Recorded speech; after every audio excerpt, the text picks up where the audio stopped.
The Bavarians' return to ascendancy under Jupp Heynckes is complete after Bayern Munich went into the Westfalenstadion and captured a 31-der klassiker win on Saturday.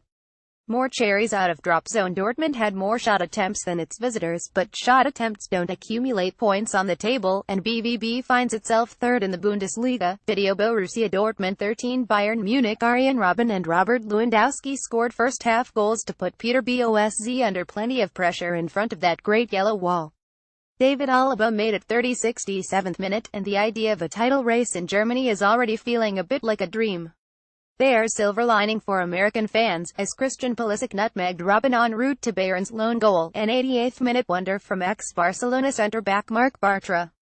Also, thanks to Paul Carr of ESPN for these nuggets in Europe's top 5 leagues, 3 players have attempted 14 onovones in a game this season. Neymar 3x Messi 3x Pulisic today. Paul Carr at peak era spend November 4, 2017. RB Leipzig 21 Hannover 96 test passed for RBL, who moved 4 points clear of Hannover and into second place with a comeback win. Jonathan's put the visitors ahead, but Yannick Paulsen and Timo Werner scored in 15 second-half minutes for all 3 points. Freiburg 0-1 Schalke. Daniel Caligiuri scored a Bundesliga goal for the 7th straight season, and it's a big one. Schalke has moved level with BVB on 20 points, and 5 back of leaders Bayern. Elsewhere, Eintracht Frankfurt 21 Werder Bremen, Friday. Hamburg 31 Stuttgart Augsburg 11 Bayer Leverkusen Borussia Mönchengladbach 11 Mainz Köln vs. Hoffenheim 9:30 a.m. ET Sunday. Wolfsburg vs. Hertha Berlin, noon ET Sunday. Standings follow at Nicolas Mendola. Paulo Gazzaniga is between the sticks as injured Hugo Lloris misses out on Tottenham Hotspur's Wembley Stadium welcoming of Crystal Palace on Sunday. Watch live at 7 a.m. ET on NBCSN and online via NBCSports.com. Watch live, online, hear lineups: Tottenham Gazzaniga, Aurier, Sanchez, Vertonghen, Rose, Deer, Winks, Sissoko, Eriksson, Son, Kane, Subs Whiteman, Davies, Foyth, Trippier, Dembele, Nkudu, Llorente. Crystal Palace: Speroni, Ward, Dan, Sacco, Fosu Mensah, Milivojevic, Cabaye, Schlupp, Loftus-Cheek, Townsend, Zaha, Subs Hennessy, Tompkins, Suar, Redwald, MacArthur, Sacco, Punchin. Follow at Nicolas Mendola. Milan AP Simone Zaza and Alessandro Florenzi are back in the Italy squad for the first time in a year, and there was also a surprise call-up for Jorginho for the World Cup playoff against Sweden. Zaza has been recalled after 8 goals in his last 7 league games for Valencia. Roma's Florenzi returns after twice rupturing the ACL in his knee. Italy coach Gian Piero Ventura has always left out Brazilian-born Jorginho, saying he does not fit into his tactics, but has now included the Napoli midfielder. Amid reports Brazil has expressed interest.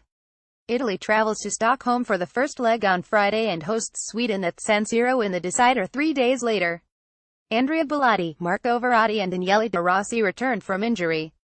Paris AP Edinson Cavani passed 100 league goals for Paris Saint-Germain as the unbeaten French leader romped over Angers 50 on Saturday.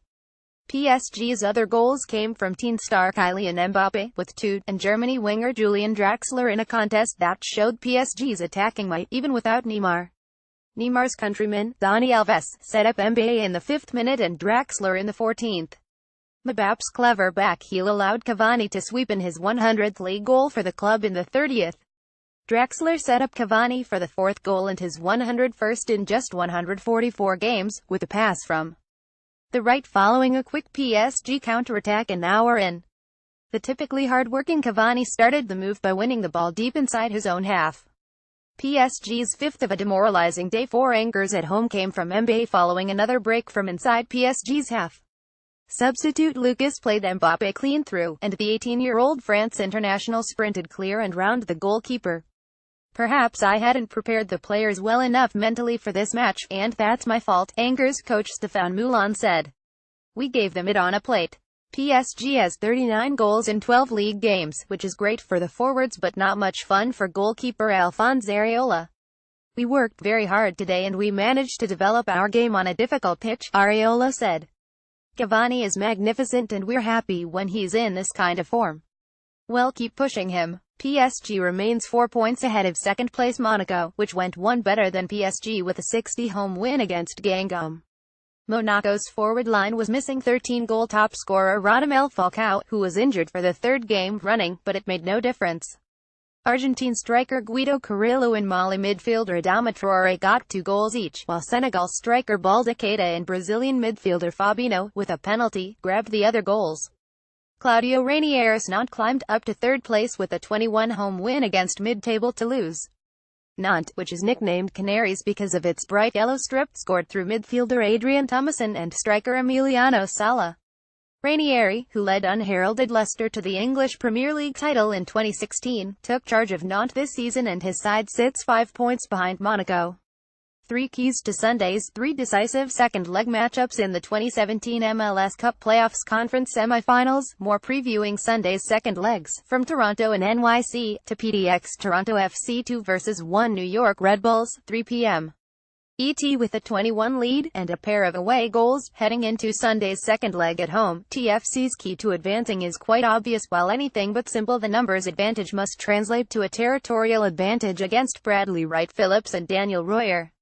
MLSsoccer.com on the right, you'll see the combined touches of Wright Phillips and Royer, New York's 2 most prolific final product providers, in the first leg. You'll immediately notice BWP and Royer, New York's leading scorers with 17 and 12 goals during the regular season, respectively, combined for 2 open play touches inside TFC's penalty area over the whole of 90 minutes, the first an unsuccessful pass by BWP 6th minute, the second a blocked shot from BWP 87th. TFC's 3-man back line, which quickly becomes a 5-man unit when Steven Beitashour and Justin Morrow track back in times of need, dealt so well with the unconventional and coordinated movement of BWP and Royer. They're a nightmare come alive for most central duos, but faced with the organization and continuity of Chris Mavinga, Drew Moore and Eric Zavaleta on Monday, TFC's central trio put on a clinic of communication and spatial responsibilities. New York City FC 1 vs 4 Columbus Crew SC, 5 p.m. ET1 might look at the scoreline from the first leg, 41 to Crew SC, and say they are simply no way back for NYCFC on Sunday. To which this writer would be so inclined to agree, if not for the magical presence of David Villa. MLSsoccer.com. Let's go to the MLSsoccer.com chalkboard again, this time to see Villa's in possession actions from the 52nd minute onward, the 38 minutes which remained after Alexander Collins earned himself a straight red card. Completely starved for service and support after Rodney Wallace was sacrificed to bring on a defender, Villa still managed to create 5 chances, either for himself or for others, including the one he scored in the 78th minute. Of course, Crew SC were busy breaking the other direction for 3 more goals while enjoying their man advantage, but that's something with which NYCFC won't have to wrestle again on Sunday presumably. Admittedly, it takes the most devoted of optimists to conjure a scenario in which NYCFC break down a bunkering Columbus side by 3 goals or more, but a man with 84 combined goals and assists in 94 career MLS games is as good a place as any to begin your search for hope. Portland Timbers 0 vs 0 Houston Dynamo, 7:30 p.m. ET. Finally, a tie without a presumed winner with 90 minutes still left to play. Feel free to imply any lessons from the abomination that was the first leg. I won't be joining you, but you're more than welcome to do so yourself, and I'll focus on the absence of Diego Chara, broken foot suffered in leg 1, and David Guzman knee. Typically, Houston's go-to strategy is to bypass the midfield altogether with long diagonal balls out to wingers Alberth Ellis and Rommel Kyoto, or quick cutting balls into the channels for the rotating duo at center forward, Eric Torres and Mauro Manotas.